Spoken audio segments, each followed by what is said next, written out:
The big one, how do I determine what's next in my life? So we talked about earlier in the episode, there being endings, there being a neutral zone where things are a little bit confusing and we're not sure what's what. And lastly, there being a beginning. So you get to the beginning, you're like, okay, where do I go from here? You know, I appreciate you, you know, and it's like, where do I go from here? And there's a few ways or a couple ways that I think will help as far as you figuring out what your next step is going to be. As I get my mic right, there we go. Number one is to recognize that everything is temporary. So there's decisions that you will make now that might just cross another bridge. That's it. I have my new office, so I got some new furniture, the new bookcase behind me and all that.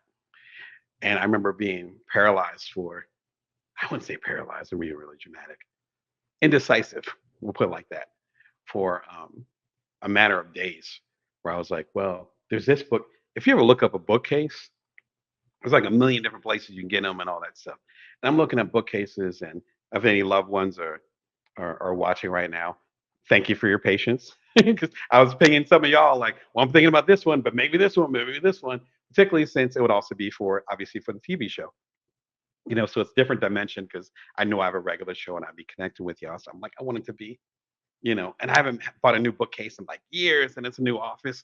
You want every single piece to be represented. And then it hit me one day where I was like, okay, like number one, this is going to be the last bookcase I buy. Hopefully not. Hopefully I have a lot more life to live. I was like, number two, bookcases aren't, they can be very expensive. I mean, I saw some bookcases that looked gorgeous, but they were literally in the four figures. I am not kidding. I Yeah, I guess if I was well into the millionaire status, then I would have $1,000 bookcase. I'm not at that point yet. I'm like, I have other things I would rather focus on. My point is that a lot of these bookcases are well within the price range of my business. So it's like, just get a bookcase. If you don't like it, then put it in the other room or give it to some. It'll be okay. This is a temporary choice. It's an important choice, but it's a temporary choice, as opposed to where my office is going to be located. So me actually finding the location of my office and the right price and all that, that's way more important. So if you're looking at the next stage in your life or after a major change, recognize that most things are temporary. You can have a bookcase right now and then get another one next year after you get settled in. It'll be fine. It'll be okay. Because sometimes that pressure ends up keeping us in that neutral zone where we don't do anything longer than we should. Remember, with the book transitions, again, shout out to the bridges. There's three parts to transitions. There's an ending, there's a neutral zone, and there's a beginning. The neutral zone is that place where you want to hang out just long enough to get your bearings. That's why they use the term bearings. That's to do with sailors and getting your bearings, you know, while you're at sea. So the water analogy works as far as you swimming from one island to the next. You're swimming from one island to the next. Wait until you get your sea legs. Wait until you get your bearings. And you get your bearings. You're like, oh, this is what I want. It starts to come together. But it's the other side of it where you want to make sure you don't just stay in the neutral zone. You actually, at a certain point, do have to make a move. Speaking of Seth Godin, I talked about him in an earlier segment. He has his book is called. He has a lot of books, but I think his book is called The Icarus Fallacy. I think it's called Fallacy, but it has to do with Icarus. And I love Greek mythology. I have like three Greek mythology books right behind me. I love all mythology, but Greek is my favorite. Excuse me. And Icarus, as you might remember from college, or if you're into Greek mythology, is was fashioned wings made out of wax to escape a dangerous island from his father Daedalus. Daedalus was the designer. He designed the wax wings, and he said, "Icarus." And I'm a dad, so I'm put on my father voice. Talking to my son, it's like Icarus. We're gonna go ahead. We're gonna fly out, but don't fly too high, otherwise the wax is gonna melt, and then you're going to die. I want you to live. I got my wings on. We're gonna make it out this island. So he's like, "Yeah, bet, Dad. Sounds good." Like, okay, great. He flies too high. He falls to his doom. I think it's called the Icarian Sea. I believe that's how it's pronounced, right? Which is why it's called the Icarian Sea because he fell into that sea over in the Mediterranean. The Icarus fallacy talks about in Seth Godin's book. He talks about the opposite also being true, which isn't in the mythology, and he's correct. Where if he got too close to the water, which remember it's salt water, then the wax will start to deteriorate based on the salt on the water, and then he fall into the water too. So if you aim too high, then you're going to melt. But if you aim too low, staying in that neutral zone, then you're going to crash. That's what he talks about in the Icarus fallacy. Again, I keep on feeling like I got the name wrong, but it begins with Icarus. You can look it up. Again, love all his books. That's one of them that's really good. The point is this, is that everything is temporary. You can change your mind. Almost everything. There's certain things that are like either you're in or out, right? Most things in life are not like that. So give yourself a break. This might be good for right now. This bookcase might be good for right now. In this season, this bookcase is perfect. Next season, maybe not. But I didn't pay that much for the bookcase. I could afford it. It worked within the business budget. It works. Okay. This works fine for the neutral zone going into the new beginning. And assume that the rest is going to be coming together. The other part of it, which gets into Adam Grant's work, is to reconsider your assumptions. If you're coming out of an ending from a transition standpoint, you're coming from an ending, you made peace with your ending, you're like, yeah, I made peace with that as much as possible. It sucks with that change, but I made peace with it from a transition standpoint. There's nothing I can do about it. I've learned to let it go. Okay, now I'm in the messy middle where I'm processing a lot of those feelings, but I think I'm okay. It makes zero sense. And we talked about this at the top of the show.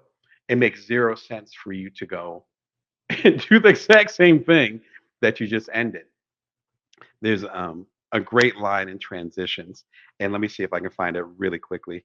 As you can tell, I'm a fan of this book in a ridiculous kind of way. Um,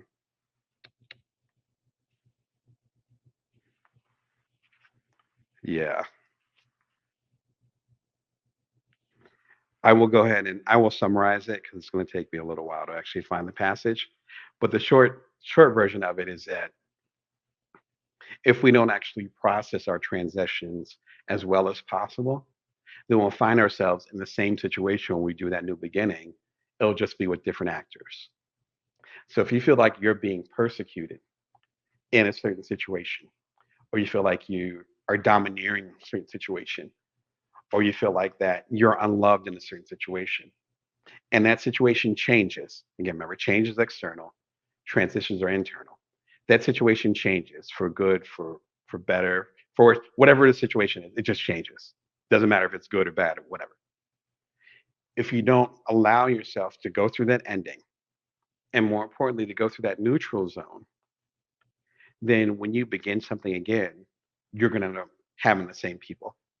Now, people talk about that with karma, and I'm into a lot of the spiritual stuff. I've heard that discussion, but it's not even spiritual, it's just psychological because you haven't processed the stuff from the previous change. So you're going to be literally building the same thing over again. I want more for you. I 100%. That's why I do this work. If you're going to go through a painful change, if you're going to say, this isn't working, this isn't working, this isn't working, and you finally get what seems like what you want by this thing ending, it makes no loving sense for you to go and create the same situation over again. The best way to prevent that, from my understanding, I'm not a psychologist, but the best way to prevent that, from my understanding and my experience and working with other people, is to process that transition, those feelings, that stuff in the messy middle as much as possible. I'm talking about the emotional stuff, not the practical stuff, not the I'll deal with it later, not the let's move on, it's a new chapter. I mean, really processing that. Because the more you can process that, the pain, the struggle, the guilt, the shame, whatever it is, again, the Brene Brown stuff, the Brene Brown video, and the 45-minute video that's related to that, that a lot of y'all have been watching recently, the link is below. I talk about all this. If you're able to process all that stuff as much as possible, as much as you can. And you're like, I can't process anymore. The faster I think you will actually get to the point where that new beginning will be there and it'll be a real new beginning. It won't be a remix of what you just did. Life is too short for that. So deal with your craft now. I know I am. I wouldn't be able to be as passionate as I am right now if I wasn't dealing with my own crap. And you won't be in it alone because all of us are dealing with our own crap. The books that I recommended are a big part of that. They've helped me a great deal this year. Maybe I'll do a part two of this in the future because there's so much good stuff out there that can help us on our journey. My guy, Think Again by Adam Grant. Hope you're doing wonderful, Adam. Um, One of my favorite books from one of my favorite authors. Think Again. I was looking for my physical copy, but I think I mixed it up. Ironically, when I was doing this change, not the transition, but doing this change to this new office, I have it somewhere around here. I read it to death. Like I read it like 3 times. Fantastic book. Think Again is basically like this.